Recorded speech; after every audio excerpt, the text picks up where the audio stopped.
The following portion of Fox 43 AM Live is sponsored by Tender Loving Care Pet Nursing Hotel.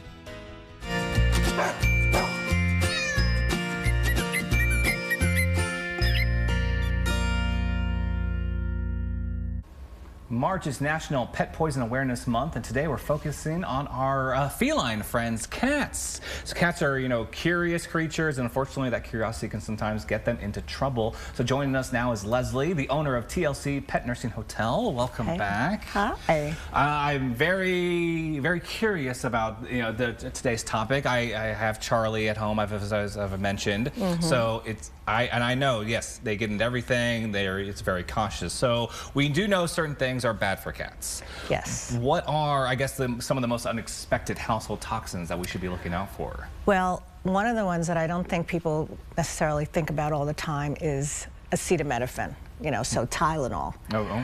So like if you have a kid around and you have children's acetaminophen or just pills, something like that, make sure you put those things away. Okay. Any kind of tinsel or thread or yarn that you might have around, not good for cats. See the cat playing with the ball of yarn. But if they ingest that, then that's not good for their insides, for their intestines. Very bad, very bad. Okay. Essential oils, we now are into the world of diffusers. And everybody loves diffusers, but there are certain essential oils such as eucalyptus, which is not good for cats, so that's something you should have out of the way. And then things like cleaning supplies, like bleach and different things like that. Cats clean themselves, they groom themselves a lot, so they can walk through anything, they can touch anything, and it could get into their mouth. So all of these things are really important that you don't have in the way. And then finally lilies are another thing. That is absolutely one of my favorite flowers. Yeah. The pollen, not good. It's not good. Okay. Not good. Yeah, again, we're having a cat for over 10 years now. Plants are just something that I can almost not have around the house. We have to be very cautious. It seems like so many plants are toxic towards cats. But yeah, definitely the cleaners, I didn't really think about it just being on the floor. They're going to rub themselves into it. Exactly. And or walk in it. Yes, walking into it. And so say, something does unfortunately happen. Cats are, experts at hiding discomfort. What are the signs a cat might have that they've been poisoned? Well, if they've been poisoned, then look out for vomiting. Look out for a seizure or foaming at the mouth. Look out for diarrhea. If they're hiding more than normal, they don't want to show their pain, and that's one of the ways. And then finally, if they're drooling a lot, that's another way of knowing that they've been poisoned or something's very wrong. Okay, so yeah, if a cat gets into something toxic, what should owners do if they start seeing these symptoms? Well, first and foremost, call your vet. And if you can't get on the phone right away with your vet, call pet poison, or the ASPCA also has a pet poison number. And that's really important because you need to know what to do in that case. Yeah, so I would be panicking. Yeah, I know. Everybody panics. Yes. I mean, who wouldn't, right? You're like freaked out.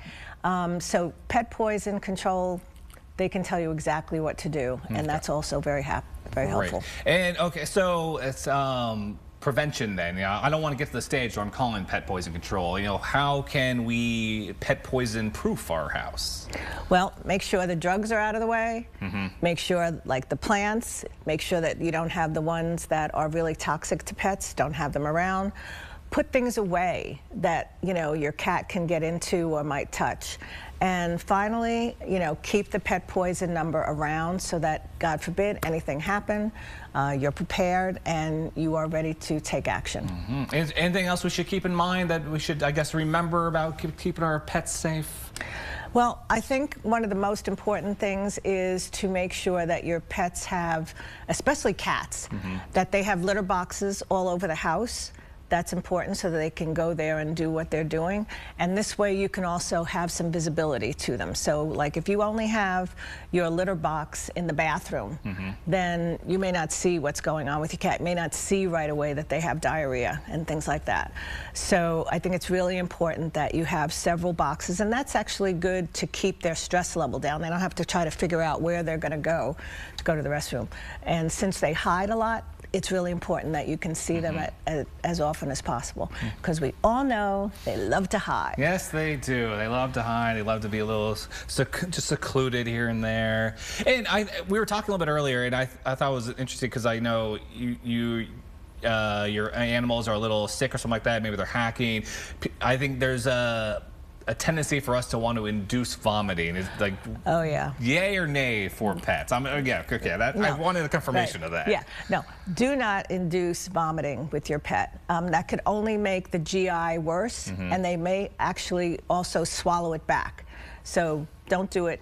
Let the professionals do what they're going to do. Okay, and that's one of the things that we stress at Tender Loving Care is it's all about making sure that the professionals help. If we have anything that goes wrong, we make sure to call the veterinarian. Yeah, so how's over at Tender Loving Care? How's I guess the pet poison proofing going over there?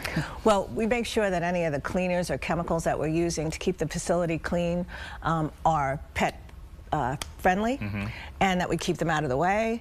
And when we have essential oils going, because we like it to smell wonderful at Tender Loving Care, so we make sure that we don't use any of the essential oils that are toxic to either cats or dogs.